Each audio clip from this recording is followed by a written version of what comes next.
Fala aí, testando, testando, testando, testando, testando. Um, dois, testando. Dois, testando.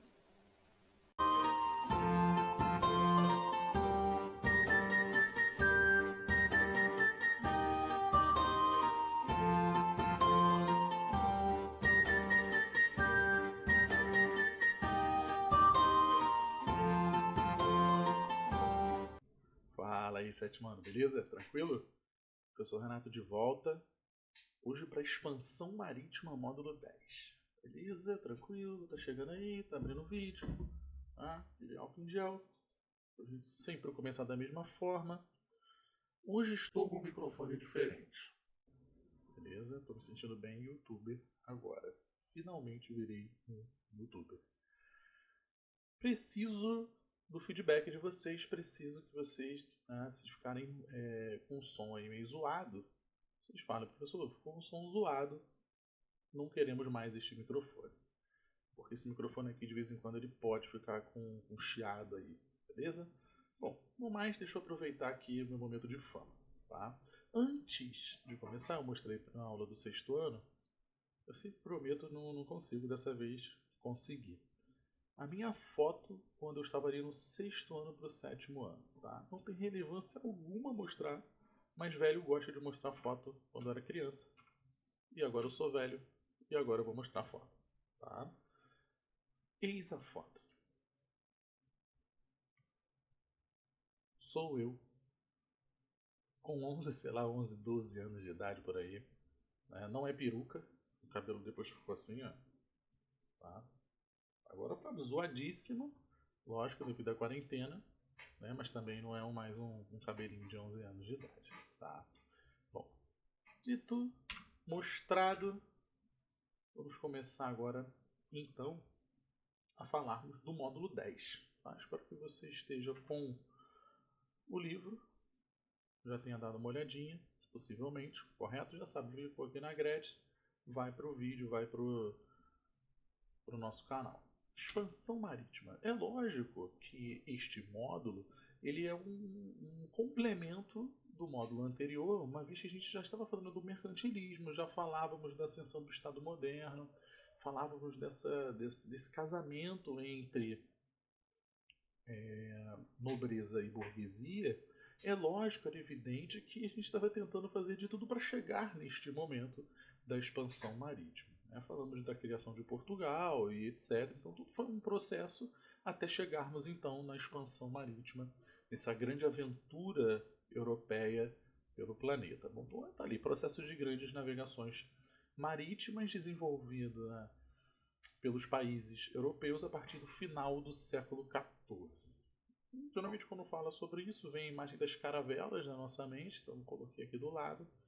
Assim como uma das viagens da expansão marítima portuguesa, porque eles foram os primeiros, mas é a principal, vamos colocar assim, como sendo a mais importante e a que eles mais objetivavam alcançar. Beleza? Saindo aqui de Lisboa, não sei se você está conseguindo ver, e chegando até Calicut, nas Índias. O interesse deles máximo era criar uma rota comercial para as Índias. Beleza?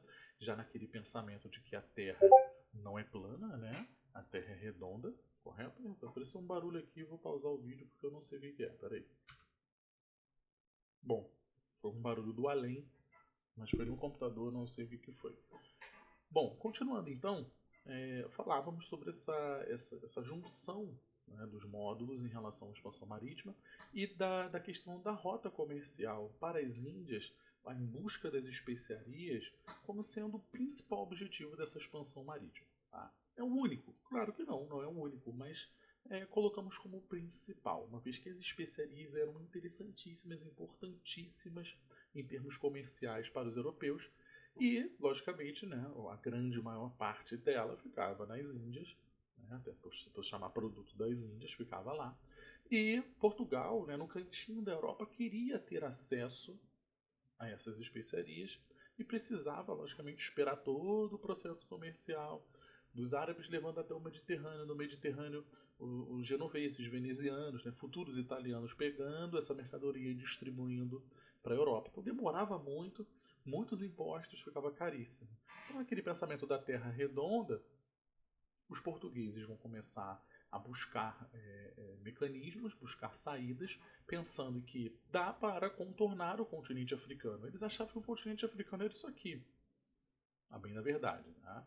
Quando na verdade era muito maior, mas eles estavam certos no sentido de que um dia conseguiriam ultrapassar, né? Fazer essa volta no continente africano, que é o chamado périplo africano, correto? Quem vai ser o cara que vai conseguir de fato passar pelo Cabo das Tormentas, renomeando para Cabo da Boa Esperança, vai ser um navegador conhecido chamado Vasco da Gama. Vascão da Gama é que consegue chegar lá, beleza? Engraçado que eu não vejo nenhum navegador chamado Flamengo, né? Fica aí, né? A ideia de que realmente o Vasco é muito melhor, tá? E só a minha opinião importa. Bom, continuando aqui, fatores para a expansão marítima. Desculpa aí se eu estiver gritando. Bom, busca por metais preciosos e especiarias, como eu comentei. Ó, dentro da especiaria, você encontra pimenta, você encontra porcelana, você encontra temperos como um todo, canela. Por que eram importantes? Primeiro que não tinha muito na Europa, né? Como naquela questão da procura, da oferta e da procura, a gente já entende que se tem pouco, as pessoas querem, o preço vai ser muito alto. Os invernos muito rigorosos na Europa faziam com que o cara, por exemplo, tivesse que matar o gado dele, deixava uma parte, né, logicamente, para manter a produção, mas para fazer com que a carne não apodrecesse, ele jogava muito sal na carne. Né? Ela vai apodrecer mesmo assim, mas vai demorar muito mais. Mas quando você for comer a carne lá no meio do inverno, ela está muito salgada. Então você colocar uma pimenta, você colocar um cravo, uma canela, quebra um pouco o gosto do sal e o gosto de podre dessa carne. E logicamente as pessoas vão comer e vão sobreviver. Só para dar um dos exemplos, mas são produtos que vêm das Índias e a galera quer, bom, vai gerar o dinheiro em relação a essa questão. Já falei um pouco sobre isso. Mas também tinha o interesse dos metais preciosos. Olha o mercantilismo entrando aqui, o metalismo. Né? Olha como casa. Expansão da fé católica. Falamos da reforma protestante, falamos sobre a necessidade que a Igreja Católica entende de conseguir novos fiéis. Então ela vai sim também, junto com a coroa portuguesa, fazer esse projeto de expansão marítima, buscando novos fiéis. Necessidade de uma nova rota para as Índias, o principal. Poderia, no meio do caminho, encontrar várias coisas boas, mas o principal objetivo era chegar nas Índias e, lógico, fortalecendo o poder dos monarcas, com mais terra, mais riquezas, mais impostos, mais comércio. Então, aquele casamento entre nobres e burgueses, digamos que a expansão marítima é o concreto desse casamento que a gente observou ao longo aí dos módulos, beleza? Porém, a gente não pode falar sobre expansão marítima sem falar de Portugal. Por quê? Portugal, o primeiro país, Estado moderno do mundo, e o primeiro a fazer a expansão marítima. Não é à toa, uma coisa está ligada à outra.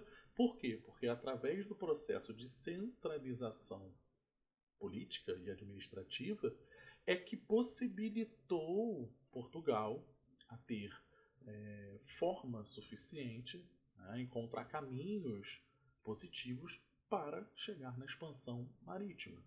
Resolver problemas internos para depois buscar a expansão que é externa. Não tem como você pensar lá fora se você não resolveu algo interno ainda. Então, como Portugal foi o primeiro país, já criou uma base muito sólida, muito forte, com outras características, né, que a gente vai adicionar agora, fez com que Portugal fosse o primeiro país a se aventurar aí por mares nunca antes navegados. Primeira característica, localização geográfica favorável.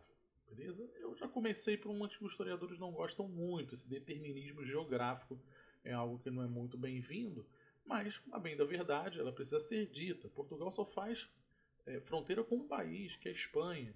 Então, de um lado você tem a Espanha, do outro lado o Oceano Atlântico. Né? Então ela está ali à beira-mar e, logicamente, já funcionava com várias atividades marítimas, com pesca, por exemplo. Isso faz com que eles tenham um certo, digamos assim, uma certa intimidade com o processo marítimo. Tá? Precoce centralização política. Essa é a principal, cara. Essa aqui é a principal. Se cair numa avaliação, né? Pô, o vermelho não está funcionando muito bem, né? Se cair numa avaliação, a principal característica que explique o pioneirismo português é essa aqui, amigo. Você não vai nem pensar duas vezes. É a centralização política, é o casamento da nobreza com a burguesia.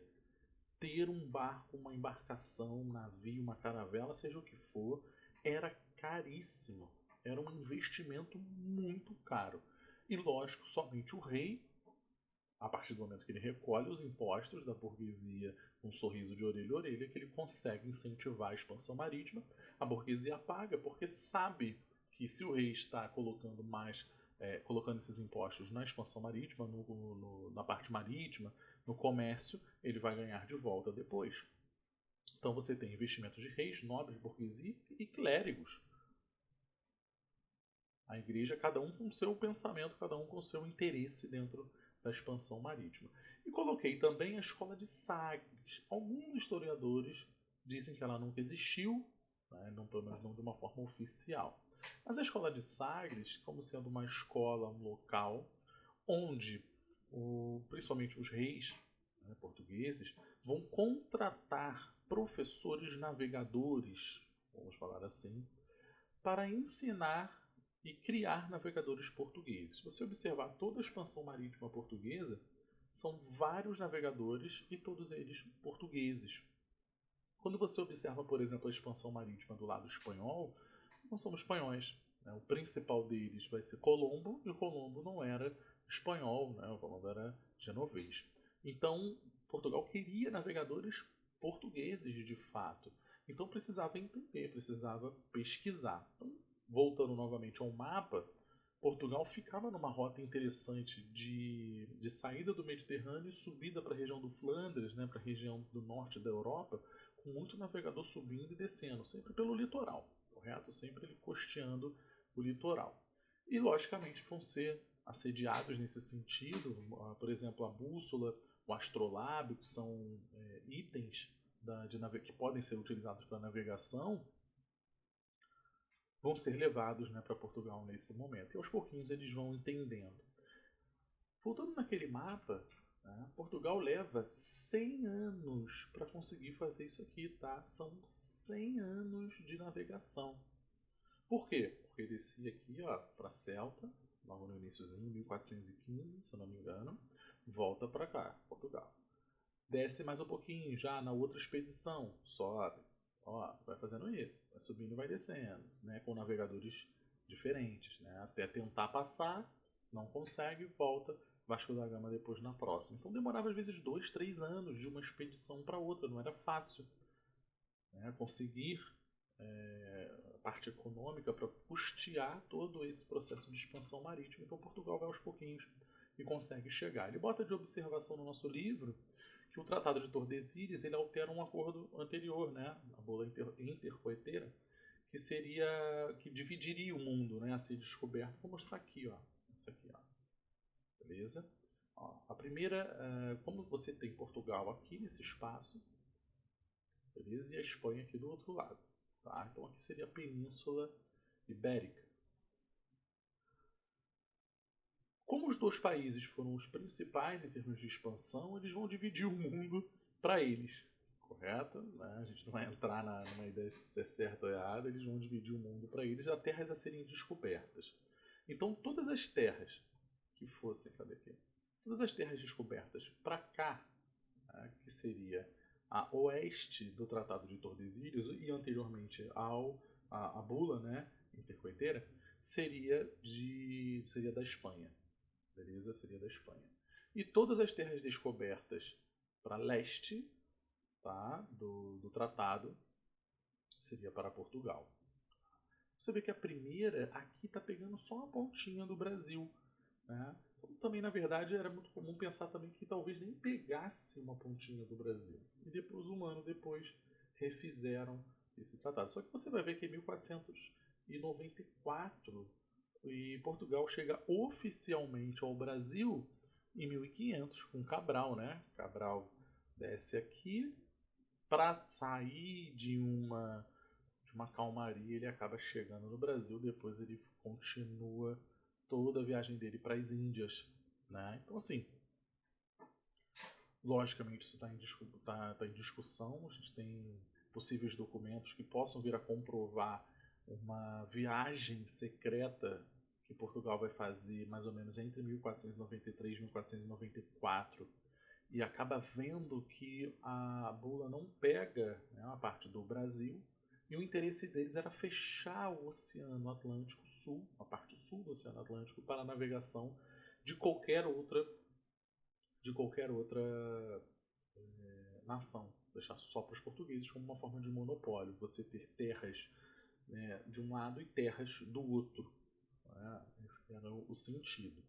Até porque em 1492 Colombo chega aqui, né? Colombo chega na América Central, achando, né, dizendo ter chegado nas Índias, mas não foi o caso.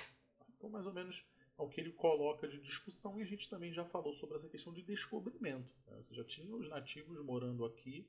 Falar em descobrimento é só se a gente falar que os europeus oficialmente chegaram nesse espaço, mas a América já havia sido descoberta há muito tempo. Beleza? Aqui é uma imagem que também tem no livro de vocês, mostrando as navegações. Essa de azul é uma volta ao mundo que foi dada, né? A principal delas aqui é a de vermelho, ó, como eu comentei, descendo para a Celta, depois desce para Guiné, sobe, vai aos pouquinhos 100 anos até chegar no Cabo das Tormentas, um local muito difícil de se navegar, beleza? Com muitas pedras. E essa expedição, tá, do Bartolomeu Dias, que consegue chegar até aqui, acaba se perdendo, muitos navios são perdidos, ele consegue voltar para Portugal, pelo menos para falar, olha, a gente não conseguiu ultrapassar, mas chegamos no fim do continente africano, finalmente chegou no final, mas a notícia ruim é que a gente não conseguiu passar, né, por vários problemas. Bom, tudo isso anotadinho, tudo bonitinho, Vasco da Gama é o próximo, e ele consegue chegar lá, esse aqui, ó, mais de bege, ó, ele chega aqui, tu repara que ele abre bastante, e ó, abre aqui também na parte de baixo e consegue chegar a Madagascar, depois vai até Calicut. E Cabral seria a próxima expedição para fazer o comércio de fato, né? O Vasco da Gama faz, mas o Pedro Álvares Cabral iria mesmo para fazer um comércio absurdo com as Índias no meio do caminho para no Brasil. Tem toda aquela historinha aqui, né, que a gente já conhece e vai debater um pouco mais no nosso encontro online. Basicamente é isso.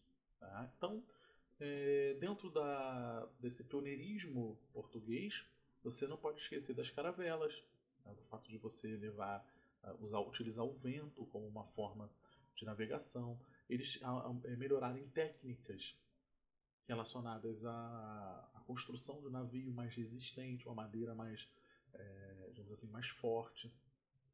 Você tem tanto o astrolábio quanto a bússola, você tem o papel, né, uma forma do cara poder anotar o diário e anotar a viagem de uma forma para ajudar as viagens futuras. Então, tudo isso é um processo, né, dentro da escola de Sagres, com avanço tecnológico e muita vontade política dos reis portugueses em empreenderem expansão marítima. E aí você tem a chegada dos portugueses no Brasil. Próxima matéria, mais para frente, a gente vai visualizar como se deu essa chegada e o início dessa organização portuguesa no nossa região aqui no Brasil, no continente, né, da América como um todo. Acredito que seja isso. Chegamos no final, praticando aprendizado, aplicando conhecimento e finalizamos a nossa aula. Lá no Encontro Online tiramos dúvidas e corrigimos. Valeu, um grande beijo, até a próxima.